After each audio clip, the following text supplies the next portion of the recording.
Twins place Bailey Ober on the IL. Is it too little, too late? We're going to talk about it. Let's get locked on Twins.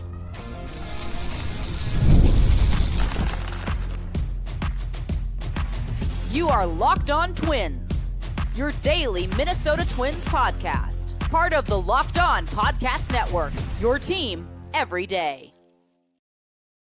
Well, hello again, and welcome back to Locked On Twins. I'm your host, Brandon Warne. You can unfollow me on the tweets at Brandon_WARNE. Follow me on the skeets or whatever you're calling Blue Sky at warn.bsky.social. Thank you for making Locked On Twins your first listen every day. We're free and available wherever you get your podcasts, as well as on YouTube. And, of course, as part of the Locked On Podcast Network, we're your team every day, joined by a special guest. It's a Midwest swing reunion. Oh, boy. I used to cover the Twins in person. This guy was the chief executive officer and still is of zone coverage. So we covered the Twins, some pretty bad Twins teams, but he's Mr. Tom Schreier. Tom, what up?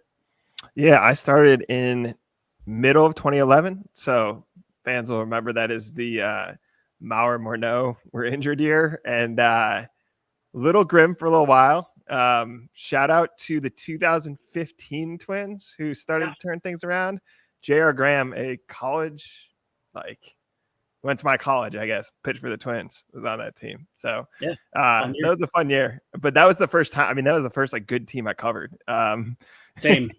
Yeah. Well, he broke, I think, Alex Rios's wrist, one of his first appearances that year, and everybody was like, "What do you got this kid that's not ready in there for?" But we're going to talk in this episode about Bailey Ober being put on the IL. Finally, your mileage may vary. We'll talk about that. We will talk about Jomboy Media saying something about the Twins that I don't really agree with. So we'll talk about that as well. And then finally, Edouard Julien is not the droid you're looking for. But before we get into all that, today's episode is brought to you by FanDuel. Right now, new customers can get $150 in bonus bets when your first $5 bet wins. Tom, news broke as I was preparing this show.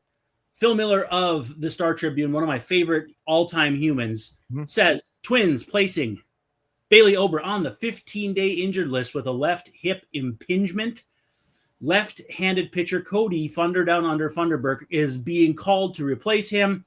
Not sure yet who will start Friday against the Rays. So Friday is the opener of the Rays series. So Twins will be back home for that one. I don't know how it lines up as far as guys down in AAA. That's our guy Theo Tollefson's territory. Maybe we should have had him on too. But I know that Andrew Morris has been dealing with a thing here and there. Travis Adams on the 40-man roster. I really don't think they'd go the route of Marco Raya unless they were going to do an opener and a bullpen day. But a 15-day IL stint at this point with Ober, is it too, I don't want to say too little, too late, but is it a what did they wait for? Because here's the deal, and I said this with Dave, the velocity came back for the most part, and he had that outing against the Mariners where six of the 7 runs he gave up were all in one inning, and then he gave up a homer to Canzone later on. But just in general, there was not a lot to be positive about in the wide scale, but in the small scale, you saw signs of something. Did they basically just feel listen, we can't let this go much further. Let's back off, let him have some time, let that hip impingement, and I'm not trying to be a jerk and say it in air quotes, but we just don't know how much that bothered him, what has, you know what I mean? Just where do you stand on this whole situation right now? Because it's, I felt like they weren't making the move partially because they didn't really have anybody to make those starts. Yeah, I mean, I think that's looking at who to replace. The issue is I actually believe there's a pitching pipeline, and I think they're finally getting guys close to the majors. The issue is that you just kind of aren't sure when they're ready. You know what I mean? You can perform at AAA, and there's such a gap between the hitter skills, or at least the length of the lineups, that Festa can be dealing in AAA and still adjusting to the majors, right? Woods Richardson, we've seen kind of be up and down. I actually think Zebby Matthews looked like he had stuff, but because he got hurt, we're not really sure. And you had mentioned these Rayas and Morrises. I mean, Raya, I think they were being really careful with his pitch count, and we're kind of figuring out what happens if you extend that number, right? And Andrew Morris seems like highest upside guy they have. I mean, I'm sure it depends who you ask, but again, we're just not even sure like if he's ready. You would have liked to, I think of like in 2023, it was a bummer for Ober, ironically, that he starts in AAA, but they were so deep, right? That like you kind of create this layer between your developing prospects and the guys who are ready, right? And so you have to kind of chew through that layer before you get to the prospects, or the prospects push that guy out because it's usually like a aging veteran or whatever. So I mean that's an issue in terms of Ober himself. I always wondered this with players like Correa when he had the wrist thing, right? And people ask, he goes, "My swing just sucks," and you're like, well, sure, man, but I think he had like a 300 average, I think, and like 900 OPS when he was an All-Star. Wasn't that right? And like looked like he was hitting Mike Carlos Correa. Right. And obviously he's always been sound defensively in my mind. And I'm like, I get it. There is this fine line between you're hurt and you're injured, right? Hurt would be like, yeah, it hurts, but you're not making it worse. I think injured is like you can't play, or if you continue to, you can't play. And these guys have to balance this throughout the year. I mean, they're all kind of fighting something at some point because there's so many games. But like, I just don't. I get it with Ober, like in the abstract. You're like, listen, he's tall, and that was always the thing with him, is long limbs, and like his mechanics could break down. You think of a lot of these guys. I always think they're almost built like Sonny Gray, right, where they're like compact and like the same mechanics every time. But it's like this just doesn't look like Bailey Ober. We've seen him blow up in the first start, right? Famously, like he has trouble in Kansas City for some reason. I think it was like St. Louis this year, so maybe Missouri broadly, but like he always seems to find it. And I always find him as like the steady guy, right? You think of like Lopez is kind of the ace or ace-ish pitcher, right? And kind of Joe Ryan is maybe steady but more upside. Like Joe Ryan's done his job, right? He kind of keeps getting screwed by the bad offense, but like you can't complain with the performances that you're seeing from Joe Ryan. And I think Ober is that nice, like middle of the rotation, steady guy. And you just start to see the rot form when a guy like him cannot perform, because you're really, really limited to like Joe Ryan gives you something and you hope someone else does after. And so I just don't know. I mean, I think it could be both. I think it could be the team going, hey man, like you've been fighting through this the whole time. It is probably going to mess with his mechanics being hurt, because like your body kind of compensates, right, for like something that's missing, right, or not working properly. And so like it may be messing with his mechanics. He may be fighting through pain every start. It may also be like, hey, we're going to give you a mental reset. We're going to say it's the injury because there is like an injury of some sort there. Whatever it is, they need him. Like you just need steady starters in the rotation. And it just sucks like watching it, right? Because he'll look fine, and then you'll be like, 6 runs, like what? And so I think, obviously you need a healthy Ober. I think obviously if he comes, like if it is a health thing and he recovers here, people will be like, well, that wasn't a great June. I think the flip side is it's just, I'm hoping at some point, we talk about like ownership sale and the clarity that like it brings, that Tampa sold for $1.7 billion. That's what the Twins were asking. I'm hoping when there's an ownership change, it's not go get Juan Soto or Ohtani. That's not going to happen. It's, can you retain at the high end like a Royce Lewis or Brooks Lee if they turn out to be superstar players?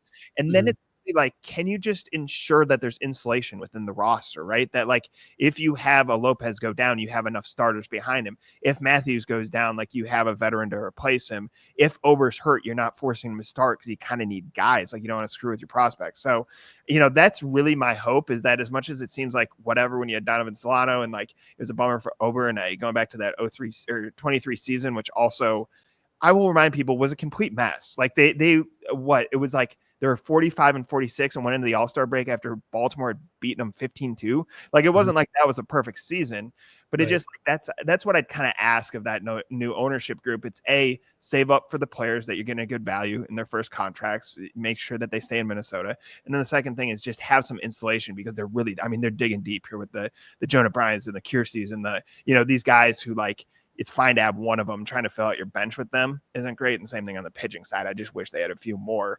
I always use Kevin Correa as the example because you and I covered him and he was pretty honest about what he was. He's like, man, I just get through innings. But like they'd love to have whatever that Kevin Correa player is right now, just to ensure, you know what I mean, that you're not stretching Ober out or you're not, doing too much with your prospects. Quickly before we go to break, two of the guys that the veterans that they salvaged when we were covering together, Bartolo Colon And actually, Dallas Keuchel would be more along the lines of after that. Are they at a point where they need to find a guy like that? And if so, is it Kyle Gibson and or Rich Hill? Because Hill is in the system with the Royals, and they said, listen, if you get a big league job, we're not going to block it. And Gibson, I haven't heard anything about him even having teams interested. He had really good numbers at Durham. It was only 17 innings, I think. And so it's not as though he was lights out at a level for a long time. But there's something to be said for guys who've been in that spot before, even if it's just temporarily for stopgap stuff. I wouldn't be shocked if it was Rich Hill. They're going to have a 40-man spot now that Bride is gone, and they've been mum about their pitching plans for Friday. I think Funderburk is here for a couple days, and they're going to do something. I just don't know what it is. Yeah, I was just looking because I remembered Gibson, his ERA blew up last year. So Gibson, like a couple years ago, looked fine. You know, I mean, you're talking like 4 or 5 ERAs. I mean, it's 8. I mean, that's kind of what he was at times. He's been annihilated this year. And here's the deal, though. Yeah. Lance Lynn factor. He didn't have spring training. Yeah. How much does that matter? So, well, but here's the thing. I think it does, because like I look at Royce Lewis, and I was trying to find the right analogy for golfers. It's called, like, I think of it as like trunk to tee, meaning like if you just literally roll out of your car and take a swing on the first hole, right? And like there's guys who play all the time who can do that. I understand these guys are pros, but I think there is something to that. Like I do think Royce Lewis like needs to fine tune his swing, even though he has shown us at a very young age he can be an impact player, and I think that's kind of true for pitchers. Like I think of what was Blake Snell, right? Was signed late, and like Blake Snell was struggling early, and like I mean, yeah, it's all these. It's even guys who have. I truly believe actually what happens as you become a veteran is you don't have kind of the stress of like making a start in the major leagues. Like it's become part of your job for a long time. You're not intimidated by big crowds and big moments, right? I think the other thing is they have fine-tuned routines. You know what I mean? Like you think of the Correas and Buxton has to go through all this treatment and stuff. Like these guys, the routine is part of kind of the magic you see on the field. I assume that's what Brooks Lee is establishing and what, Royce Lewis is establishing. So I would believe it that like no spring training would mess with it. I think the thing with Gibson is he always seemed reliable, if not like a superstar, right? He wasn't, right. He had a first round pick, but basically just established himself in the majors, and that's about as far as he got. Rich Hill to me, he's like a wonder. Like he truly, when I saw him in the locker room, I was like, is that one of the coaches? You know what I mean? Like he had like grown kids, you know what I mean? And like, he just looks like a guy and yet has been steady and so, I mean, I think there's some value in bringing those guys in. They certainly wouldn't. The problem with Lance Lynn and actually that year, I mean, we're going back to like a bad Twins season, Logan Morrison, and I'm trying to think of who else they signed, was that it was all these disgruntled guys. I mean, the Twins got him because no one else was picking them up and put them on long-term deals. And I think that did screw up the clubhouse, but these guys won't. Like Gibson will come in and be a pro, and I think be happy to maybe just finish up here. And I think with Rich Hill, he's lasting the league this long because like he can kind of play anywhere, right? He's like a plug and play player. So yeah. I think you should do that. It's just, I would like to see at some point. It's fine. Again, you're going to have to play the waiver wire game occasionally. It feels like they have to do it so often. And sometimes you get a Cody Clemens. Like Cody Clemens, I'll be honest, I didn't even fully realize that like Roger Clemens' kid was like in the majors. You know what I mean? Like he's the one that made it. He had Kobe Clemens, yes. And then they're all K's. Granted, luckily they had 4 of them instead of just 3. Yeah. For a moment though, until the 4th one was born, they had 3 K's. I'm thinking they were definitely looking for a 4th one to avoid some allegations. But yeah, they did hit there. I think you got to go one or the other, but maybe they go the route of like Joey Wentz starting a bullpen game. Let's do this. Let's table that for just a second. We got to get to a sponsor here. And then when we come back, I want to talk about this Jomboy bit that the Twins should do something at the deadline that I 100% don't agree with.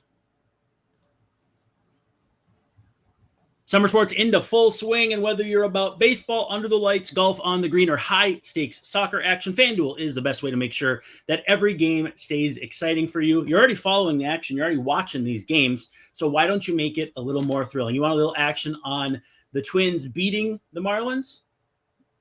They're facing Jansen Junk, so we'll see what happens. Doesn't walk anybody. Remember that for this one. If he doesn't walk anybody, that's his deal. Well, with FanDuel, you can get in on the game while your friends are getting sunburnt at the beach or mowing their lawn. I'm a little too old for going to the beach, I think. We'll just leave it at that. But I've been using FanDuel to track my favorite matchups. I know there's a big one with the Red Sox coming up. It's Garrett Crochet, and I don't remember who he's facing, but it was like a Titan versus a Titan. And those are the fun games to watch. If you're going to watch it already, why not get a little action on it as well? It's easy to use. It's fast to pay out. You'll have your money in no time. And even regular season games can feel like must-watch events. If you're new to FanDuel, new customers can bet just $5 and get $150 in bonus bets if your first bet wins. Open the FanDuel app today or visit FanDuel.com to get started.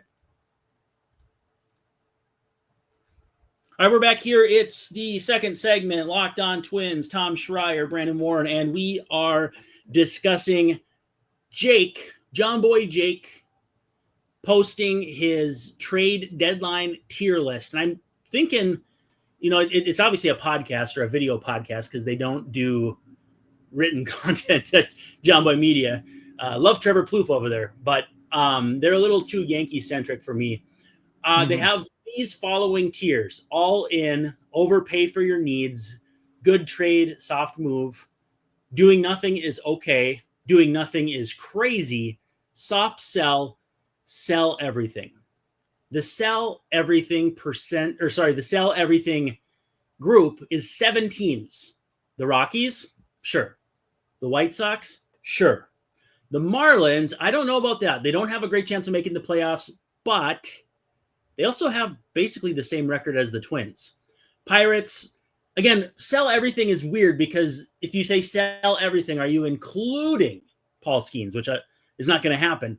Or are you talking more along the lines of like if somebody asks you about Nick Gonzalez, a guy who's young, spent draft capital on him, etc. The A's, who, like Luis Severino has made it no mystery that he already is like, why did I sign here? The Washington Nationals, which, again, not selling everything because you've got a bunch of young dudes and then spare parts. Who's playing? I think they have was Josh Bell. They've got a few Paul DeYoung, like veterans that teams might want as like the Twins back in the day got Phil Nevin to fill out the end of their bench, like that kind of role. Don Baylor. But the 7th team, the Minnesota Twins, sell everything. I'm not buying that, not one bit. If you just bump them up one notch to soft sell, which is the Orioles, the Braves, the Royals, and the Angels. Personally, I think the Angels are closer to sell everything than the Twins are, just because they're perpetually not where they want to be. If you wanted to say soft sell for the Twins, I'm like, yeah, everything not nailed down. Like when they traded Eduardo Nunez and got Mejia, I think it was that time when Rob Anthony was filling in for Terry Ryan. I don't remember if it was after he'd been fired. It wasn't because he was gone with his cancer scare, because Rob filled in then too. But I think you would probably do a similar kind of trade with Willie Castro. I think Danny Coulomb, you could probably get something decent for. You start parting out a pretty good bullpen. If somebody comes with a guy that you really like for Joan Duran, I think you maybe think about it. I'd probably not trade Jax just because, I don't know. I think I trust Jax more than Duran, which I think is maybe a little bit controversial. Why I get where you're going, but like, why Jax over Duran? Why do you trust him more? I just feel more comfortable. The strikeouts, the walks, Duran's losing velo too. Duran, like, I don't know. It's an implicit thing. I just feel like maybe I'm still jarred by that huge homer he gave up it was a walk-off to Randy Arozarena. And it was just like, maybe that shook me to my core. And the funny thing is, like, maybe I can't even pinpoint a reason. Jax has had those blow-ups too. Every now and then he gets by a home run ball. Louis Varland is obviously, like, that's been his calling card. I don't know. But I also think too, the Twins would pay Jax less in arbitration because he doesn't have the saves and whatever. Yeah. I don't know. At the end of the day, I'd be okay with flipping some pieces. If somebody comes and says, hey, we'll give you a B- prospect for Ty France, by all means, that sort of thing. Yeah. But sell everything? Nah, miss me with that. Yeah, no, I'm on the same page. And just to be clear, I think it's one of those things. I think Duran has better stuff. And again, dropping like 99 from 104 is probably not devastating. It's just, maybe there's some concern like internally, right? That like, like why that would be happening. He's young enough. It shouldn't be. When they traded Gratterall, I'm sure part of it was like, geez, we don't know how he's going to hold up. He's probably not going to be a starter, but we don't know how he's going to hold up. And Kenta finished, second in the Cy Young balloting in 2020. I mean, granted, you would have a full year of that, but 2020 was definitely a weird time. I don't know. Maybe they think better to make a trade a year too early than a year too late. Yeah, so that's what I'm thinking. Here's my feeling is I understand. I mean, I think it's been said locally here. I think Barrero and maybe Royce have been like, hey, just sell it off. I think you should see it as a reboot if you're like going to do something like that. And I just think the Twins fit better in that category. I always think of the Angels as this just missed opportunity. I understand you're the second team in LA, but LA is like a collection of a lot of different cities. So it's like you have Orange County, you have like this Anaheim, this big city, right? I think of the Dodgers as more kind of like core LA's team, right? And so I've never understood when they had Mike Trout and a owner that's willing to spend and all this that they haven't succeeded. Having said that, they fall into this weird category where like every year I'm like, I just don't know what they're doing. If you look at those other teams, so it was like Atlanta, Kansas City, I'm trying to remember Baltimore. It was like teams that had some expectations. Like I think of Atlanta now as just a winning team because it seems like they just have really smart people. They have a worse record than the Marlins right now, or they're half a game off of them in one direction or the other. It's the surging Marlins have won like 8 straight or something. Yeah, like but I'm just saying, like Atlanta seems really well run and ran into bad luck or something like that. Baltimore, it seems like they've made some mistakes with roster management. Again, you would know better than me. And Kansas City, which is weird, right? Because they were good at it, but like, then they bring back Corbin Burns and now he's out, so like you can't really date him for that. It's just, and with the Angels, they just can't keep guys' elbows healthy. Like there are issues with these teams, but how are they? I just think the Twins belong in that category more. I actually expected something from Kansas City, and I expected something from the Twins. Like I thought like they had enough going in this. Obviously, Detroit's just run away with it, and like Skubal, everyone saw it on the ESPN game. That guy just has stuff, but like, Detroit's in a different league. But I always thought like like the Twins should at least in a 3 wild card setting, like they should grab one of those spots. Mm-hmm. I think when I say reboot, it's along the lines of something you just described. Like I think they have, and I understand you're getting into arbitration, but they have player control over, I believe, most of those relievers, right? Jax, Sands, Varland. Yeah. Well, and it's probably going to be like the 2018 deadline. Wasn't that flip Dozier, flip Escobar, flip Lynn, and I think that was the year, because the year before it was trade for Garcia. Keep Garcia. So that was 17, and then they made playoffs. I think this is worth pointing out, though. You go get Jaime Garcia, everyone gets excited. It kills team morale. Now, I don't think they'd ever do that again. This is one of those things like young front offices learn, right? Of like, well, you can get these guys on 1-year deals, but sometimes they're kind of mercenaries, or you could flip a player just depending on what direction you're going, but it kills team morale. Like there's little things that like front offices learn over the course of time. One of the things is if you trade Duran, you're telling these guys like, we don't believe in you. I mean, that's how that's going to be interpreted in the clubhouse. Having said that, like sometimes that spurs them to show you that you're wrong. Sure. And I've liked what I've seen from Varland. I think he's a viable reliever. I'm not in the camp that I think Cole Sands has stuff. And like, why would you just give him away? Right. Just because there are certain circumstances where you just clean anything out. If it's not bolted to the floor, you get rid of it. I understand the France thing. Like France to me felt like this was a rehab year and he'd probably end up somewhere else. Like I think he got a standing ovation in Seattle. I think there are fan bases. There are fan bases that, and I see the glimpses of France being good. Like I think he's maybe done what he anticipated here. I'm not in the core pieces camp. I think I understand why people get frustrated with Correa. I'm just like, man, the reason why they won the World Series, won that playoff game, playoff series against Toronto was because they had an ace-ish pitcher, right? You know, you have Lopez who pitched like an ace in Houston, and you had a shortstop. And like that, like, I know this sounds basic, but it's like the Twins really never had a full structure of a team. Like that's why they kept losing in the playoffs. And so like, I think Brooks Lee, to his credit, that guy is like, he's just a ball player. I think he had an exceptional June, by the way. He had 347 in June. And he can play shortstop. That is not good enough. Like, it's good enough to keep him in the majors. And I actually think like this was like Greg Masterson piece. I think he played good enough defense that you could justify him working through things with his bat. And then it clicked. And then he looked like the Brooks Lee we expected. The player who, like, A, that dude loves baseball, but B, like, his dad is a, you know, long-term coach at Cal Poly, went to school, and all this stuff we know about his background. Like, he looked like Brooks Lee, the hitter, but his defense, and man, he can play third and second fine. I wouldn't just go, hey, we have Brooks Lee, we're fine with no Correa. Like, I think you need a guy in that spot. And so, you know, it's not asking him to take, you know, remove the no trade. Have a great shortstop. It's not a mistake. Yeah, and so I wouldn't go to him and say, "Hey, can you move the no trade?" I always maintain the Buxton contract's great because it sucks that he had to sign something like that, but like, if he's not healthy, it's not going to cripple your like salary cap or whatever.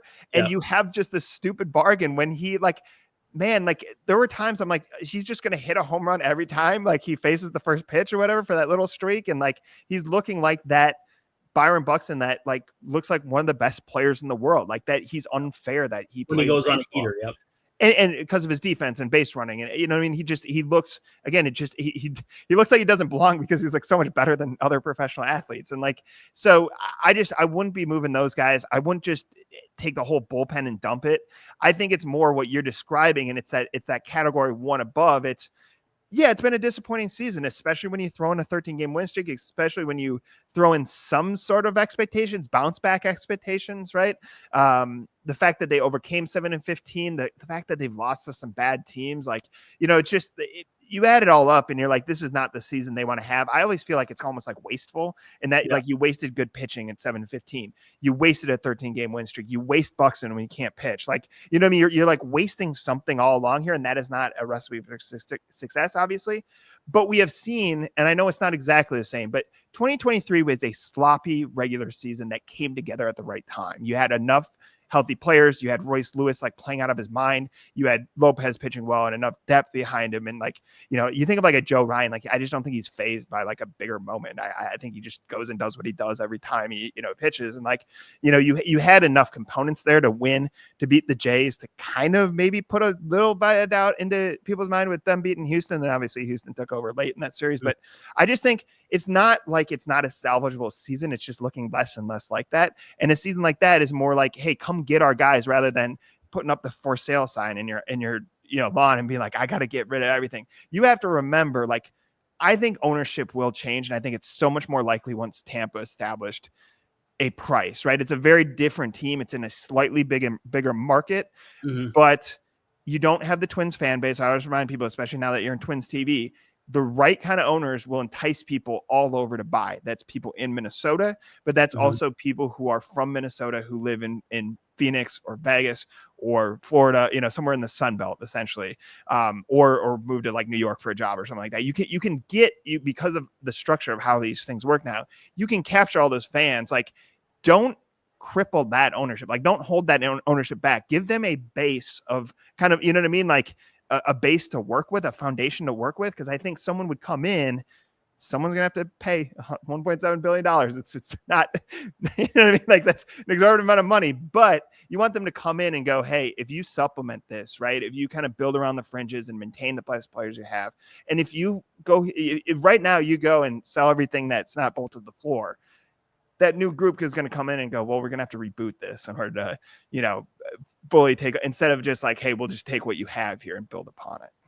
Yeah. My parting shot is that I think with the folks at Jomboy Media, again, all due respect, they have a blind spot with the Yankees where they can't be normal about the Yankees. And they're like, oh, we'll just get all the good players from the Twins. They're just the Twins. And I'm just going to leave it at that. You mentioned Brooks Lee. When we come back, Brooks Lee actually figures into the final segment more than you might expect. We're going to talk Edouard Julien, Brooks Lee, and a few other things.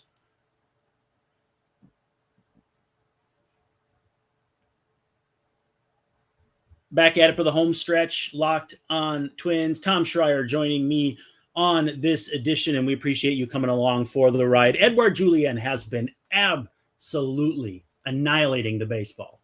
Pulled up his splits here since, well, let's just see. In June, he hit 284, 417 on base, 500 slug. In May, 224, 396, 289. So there was definitely a spot where he flipped the switch, hit a few home runs, 2 doubles in 108 plate appearances in June is kind of funny, but he had 5 home runs, hit a triple. I agree that where he's at right now means he's probably as likely as ever to contribute at a level as he did a couple years ago. I know that's kind of convoluted to say, but and Dave has been very adamant that he never got that reset he needed. They brought him up hastily at right around the All-Star break last year. He wasn't ready. He didn't have that time he needed at St. Paul. I always almost say Rochester, back to the old days. And now he feels like we feel like, and he feels, I'm sure, pretty rooted and back to who he can be. However,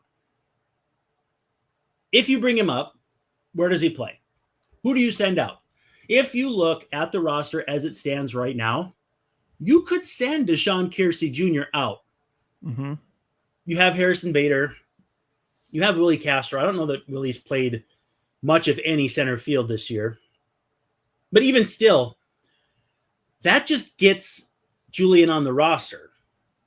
It'd be fine enough to have him on the roster. But is he playing over Willie Castro at second base?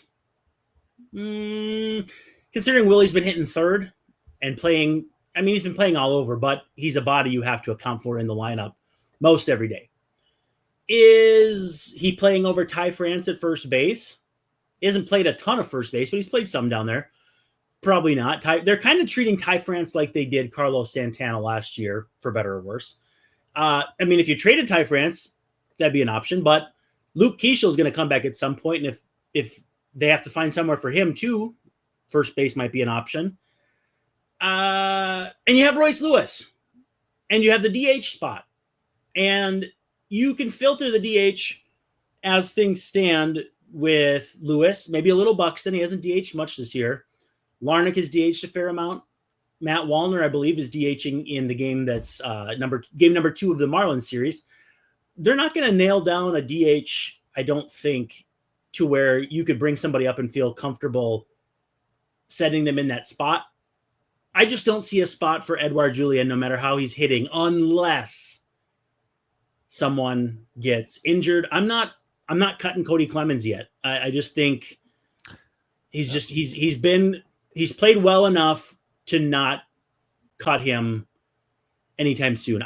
Where do you stand on this? Because I've seen a lot of people saying, when are they going to bring him up? And it's like, yeah, he's playing well, but I just don't think there's a spot right now. Yeah, I think Clemens is a good example of, like, if your depth is your issue, don't like remove major league players. I know that sounds simple, but that is kind of how that works. If you right? cut Clemens, bring up Julien, and Julien doesn't work out, you no longer have Clemens. There's a reason why the Twins used to sign guys like Sidney Ponson or Juan Castro rather than just giving the job to Jason Bartlett at shortstop, because you can go old guy, young guy, but you cannot go young guy, old guy, or old guy, young guy, old guy. So you take the path of medium resistance. And I think that right now they're not, like, in a video game, you might trade Ty France or even just outright cut him. He's a right-handed batter, really isn't that productive. He's been good defensively, but defensive first baseman, whatever. I just feel like there's just not a space for Julien that would be adequate. Even if you dump Kiersey back down to the minors, because you can still field a good defense, you're not getting enough plate appearances for any of these changes that Julien has made to take hold. The other thing is, you want him to come up and hit, not just from a productivity standpoint, but just from a player development standpoint. You know what I mean? Like, there's a different level. We know this, of pressure, like why Cody Clemens, I think, went off. Again, it was unexpected, but it's also because, like, he was just pinch hitting. And I think it's a player can tell themselves 100 times. It's just like anything else you've done throughout your life of baseball. it is different when you're like, this is my opportunity. And if I hit a double here, maybe I get more playing time. Right. And or if I don't, I'm done. Like I'm done. It's over. Yeah. And so I'm of the belief Julien has told me enough, like with his play, that he can be a major league player. I think it's more what he's establishing now. Is he a fringe guy? Is he, you know what I mean? Is he used in certain spots, or is he? We always talk about development is non-linear. I mean, you can look at like Sabato as like the example of that, where like he looked pretty ready, like maybe on the Larnach path or whatever, and he just kept getting injured, and like now he's starting to see, he's like hitting the groove you'd think he'd be in like a couple of years ago had he stayed healthy, right? And so like with Julien, we've seen the best of him. Now I do think he benefited from Derek Schoeman being here, because Schoeman like was with him every step of the way and kind of knew how to kind of the Julien whisper, right? Mm-hmm. Schoeman goes as part of the Popkins when you fire him. I think he ended up back like in Toronto, right? No. Schoeman's in Miami, actually. Oh, is he? Oh, yeah, so like in fact, they panned into the dugout and I saw him there. So yeah, he's the big beard, right? Yes. So Schoeman, like they're almost like brothers. He was almost like Julien's like older brother or something like that. Kind of mess with them and stuff. And like, having said that, I do think like the current staff would be able to manage. I'm not suggesting any way. I just think like Julien got this little boost of having this guy, right, that he had worked with before. And it did seem like he was improving a little bit. I think he was having trouble with balls that would bounce in the dirt, right? And I think he'd improved a little bit defensively. Mm-hmm. I just think you don't want to come up and kill his confidence. Like he's starting to find that groove. It's still, to me, is crazy. And this is just baseball, that like, man, he looked like he was in the Lewis is more injuries to me is why he's stifled a little bit. Wallner class, right? And then like, you know, he's gone a different way. And like Miranda had a 12-game hit streak, right? Like last year. And look No. It was like a plate appearance streak. Yes, that's right. That's like it was he got on base like 12 straight plate appearances. Yes, that's right. And that was a guy who, again, like I believe previous regime looked kind of like a nothing prospect, sprouted up, and then so again, all these guys. The thing you can do though, the thing we all know is like if you mishandle the prospects, you're gonna do long-term damage to the organization, because like those are the guys who are cost controlled and should like they fill out your roster, I guess, and some become stars, right? So I would like to see Julien in the majors. Kiersey's a weird one where like you love it bringing up this guy who's a little bit older, who is like freakishly athletic. Like he is, you know what I mean? Like defensively, he just, I was hoping he'd become like Michael A. Taylor. I know that's like on the high end of Michael Taylor went like nuts in that year that you had no Bucks in, but like you'd hope he'd fill that role, I guess is what I'm saying. Like that he could hit adequately and give you good defense so that you don't feel like you have to stretch Buxton. He's done that defensively. He just That's kind of what Bader does though too. Yeah, and Bader again is like a revelation. I mean, like kind of a character. I guess I didn't fully understand the full Bader experience, right? Mm-hmm. But also like, I mean, at some point, I think you have to reward a player for forcing his way in, and I think you should always, as much as I said, you should have that insulation layer, right? Like you should always prioritize player development of your own guys over like people you don't feel are long-term with the organization in my mind. Mm-hmm. But I almost think of it as like in a vacuum for Julien. Like if he forces his way up and you think you can create space for him, do it. It should not come at the expense of Clemens, but there's probably ways to manage the roster that way. Having said that, it's also not the end of the world to have a guy prove things over a long period of time, meaning like Julien's already gotten here. Obviously he'd rather play in Target Field than in St. Paul. Like any player wants to move up a level, right? Yeah. But it's not as though he's waiting for a call up. You know what I mean? It's not, I think of like Nick Gordon or whatever, when it was like kind of this big prospect. And obviously we saw kind of how he panned out long-term, but like he came up and like didn't play. And we were like, okay, like, you know what I mean? like what was that? Right. And I think you don't want that with Julien. It's not about just getting him in the major league clubhouse and a comment. Like he has been there, done that from that perspective. He needs to contribute. He needs to be, yes. He needs to feel like he can contribute. Yeah. So I want to see, I'll be honest, like I'm going to say two things that almost contradict you. I want to see it soon. I think he's starting to earn it. I think he's a capable major league player who had a hiccup in his development. Having said that, I don't want them to put him in a spot where you know what I mean? Like kill his momentum. And so I would say the way I'd say it, because roster changes happen all the time, especially when you're talking both injuries and then the potential sell-off, is that Yeah. I want to see it happen. It doesn't need to happen right now. As much as it pains me to say, yes, Willie Castro is one of those guys you would move. I love Willie Castro. Really great example of a guy who looked like a nothing prospect. I think it was like with Detroit, and has turned himself into something. Like, that dude can play all over. He'd be stretching center or whatever, but he can play all over. He can hit. I think people love him. I think he's like low key really funny.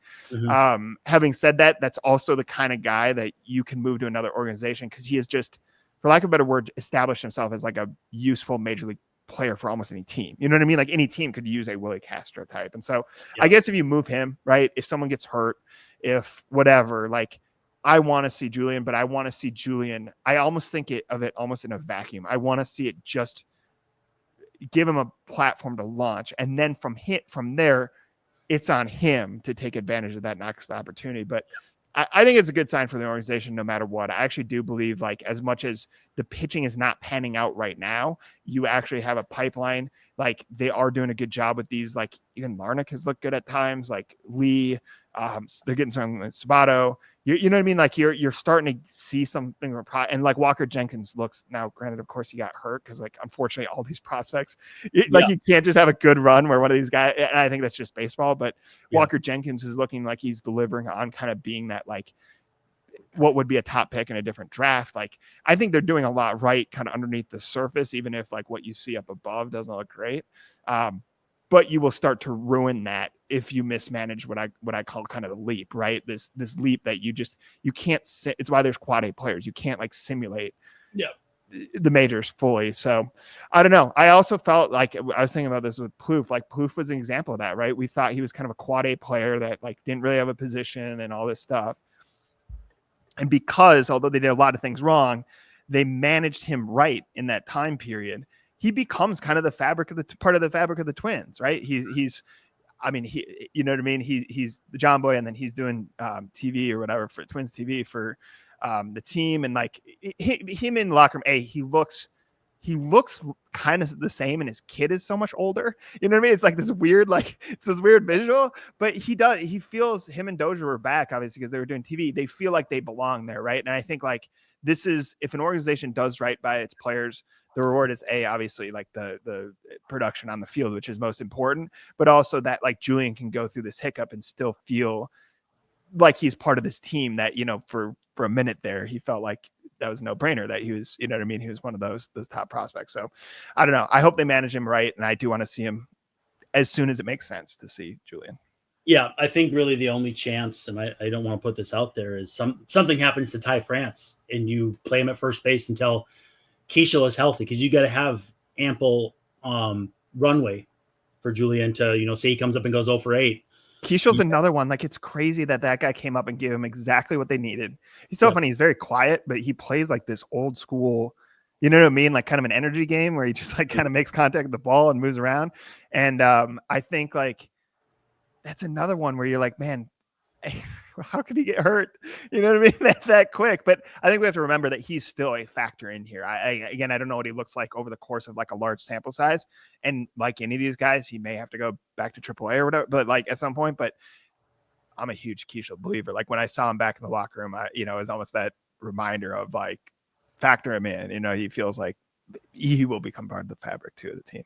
Yes, of course. Well, that's all we have for everybody here in this edition of Locked On Twins. Tom, thank you so much for hopping on. People should follow you on the tweets at TSchreier3. If you're watching us on YouTube, you can check it out on the bottom of the screen. If you're watching us on YouTube, make sure to like and subscribe. Leave a comment. Love to hear from you during the premiere or after the fact. But like I said, he's Tom Schreier filling in for Dave Brown. I'm Brandon Warren saying thank you so much for checking out Locked On Twins, and we'll see ya tomorrow night.